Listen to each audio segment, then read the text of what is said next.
अस्सलामुअलैकुम दोस्तों, उम्मीद है आप सब खैरियत से होंगे। आज हम उन प्लेयर्स के बारे में बात करेंगे जिन्होंने अपना करियर अपने हाथों से तबाह किया। तो आइए शुरू करते हैं। तो दोस्तों, इस लिस्ट में नंबर 5 पे आते हैं शर्जील खान। हैदराबाद से ताल्लुक रखने वाले ओपनिंग बैट्समैन शर्जील खान ने पाकिस्तान के डोमेस्टिक मैचेस में अपने जारहाना बल्लेबाजी की वजह से अपना एक मुकाम बनाया।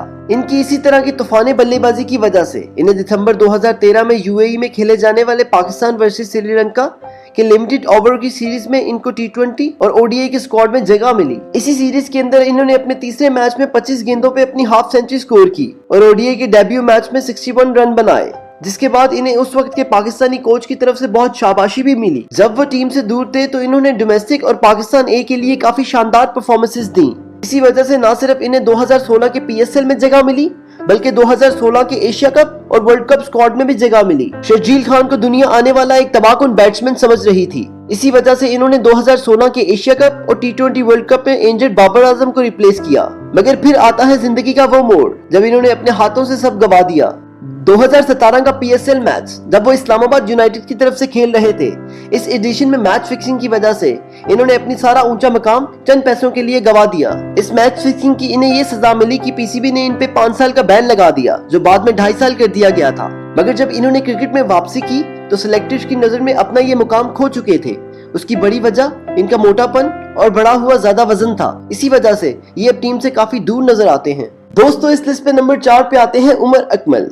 कहते हैं कि मेहनत टैलेंट को शिकस्त दे देती है अगर टैलेंट मेहनत न करे। कुछ ऐसा ही हुआ उमर अकमल के साथ। 26 मई 1990 को पैदा होने वाले ये खिलाड़ी अपने धुआंधार बैटिंग की वजह से जाने जाते थे। ये कामरान अकमल और अदनान अकमल के छोटे भाई हैं।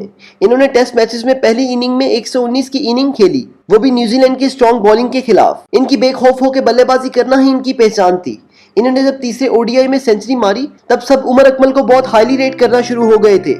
मगर सबको क्या मालूम था कि उमर अकमल जितनी जल्दी अरूज पे आए हैं उतनी जल्दी ही जवाल देखेंगे। बार बार on and off field controversies और क्रिकेट में कम ध्यान देने की वजह से ये ज्यादा मौके पाने के बाद भी ओडीआई में सिर्फ 2 ही सेंचुरीज कर सके। आए इनकी कुछ कंट्रोवर्सीज पे नजर डालते हैं। 2009-2010 टूर टू ऑस्ट्रेलिया में जब कामरान अकमल सिडनी टेस्ट में कुछ खास परफॉर्मेंस ना कर सके तो रिपोर्ट कहती है कि उमर अकमल ने बैक इंजरी का नाटक किया, क्योंकि उनको इस बात का गुस्सा था कि कामरान अकमल को फाइनल टेस्ट मैच में खराब परफॉर्मेंस की वजह से ड्रॉप कर दिया गया था। 2014 में उमर अकमल को एक पूरा दिन लॉकअप में गुजारना पड़ा था, क्योंकि इन्होंने ट्रैफिक वार्डन के साथ बदतमीजी और लड़ाई झगड़ा किया था जब वार्डन ने इनको इशारा तोड़ने पर चालान करने की कोशिश की थी।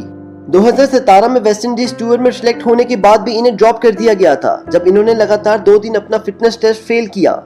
इसके अलावा भी इनकी पार्टी स्कैंडल और उल्टी सीधी स्टेटमेंट की वजह से ये किसी न किसी कंट्रोवर्सीज में फंसे रहे और इसी वजह से एक टैलेंटेड खिलाड़ी होने के बाद भी ये नाकाम हो गए। दोस्तों, इस लिस्ट पे नंबर 3 पे आते हैं मोहम्मद आमिर। ये वो बॉलर थे जिन्होंने जब इंटरनेशनल क्रिकेट में अपना कदम रखा तो दुनिया को हिला के रख दिया था।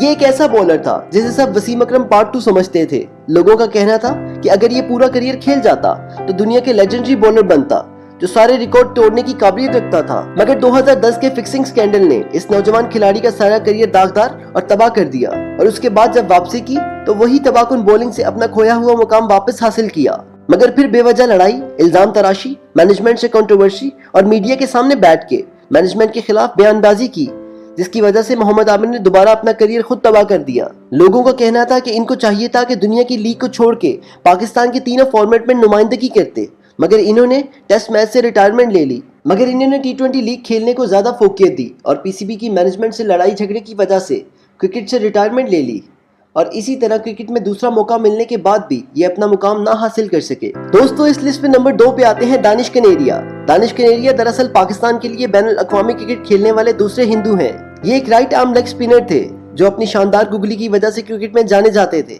इन्होंने 2000 से 2010 के दरमियान 61 टेस्ट मैचेस में पाकिस्तान की नुमाइंदगी की। दानिश कनेरिया पाकिस्तान के लिए टेस्ट मैचेस में 4th हाईएस्ट विकेट टेकर हैं।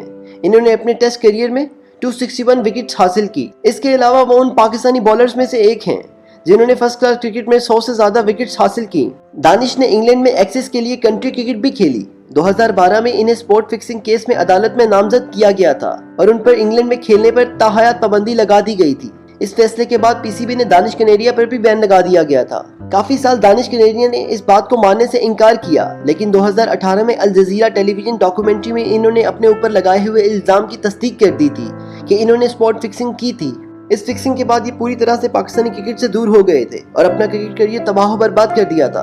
अब दानिश कनेरिया अपने YouTube चैनल पे बैठ के अक्सर पाकिस्तानी टीम पे हर वक्त तनकीद करते रहते हैं। तो इस लिस्ट पे नंबर 1 पे आते हैं अताउर रहमान। अताउर रहमान पाकिस्तान के एक जवान पेस बॉलर की हैसियत से दुनिया में उभर रहे थे, जिन्हें वसीम और वकार के साथ टीम में शामिल किया गया था ताकि वो पाकिस्तान की बॉलिंग लाइन को मजीद ताकतवर बना सकें। इन्होंने 1992 में 17 साल की उम्र में इंग्लैंड के खिलाफ डेब्यू किया और अपने पहले ही मैच में मुतासिरकुन परफॉर्मेंस दी।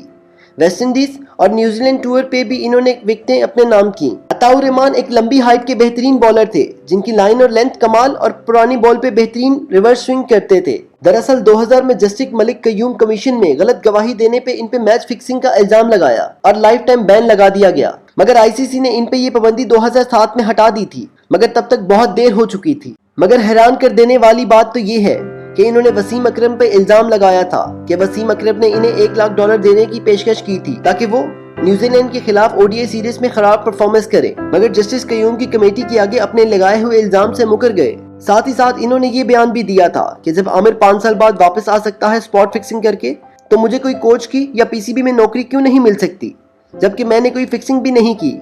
मुझे तो सिर्फ इस बात की सजा मिली कि मैंने सच नहीं बोला। तो दोस्तों, आपका इन खिलाड़ियों के बारे में क्या ख्यालात है? अपनी कीमती राय से हमें जरूर आगाह कीजिए। हमारे चैनल को सब्सक्राइब कीजिए। मिलते हैं एक नई वीडियो में, तब तक के लिए अल्लाह हाफिज।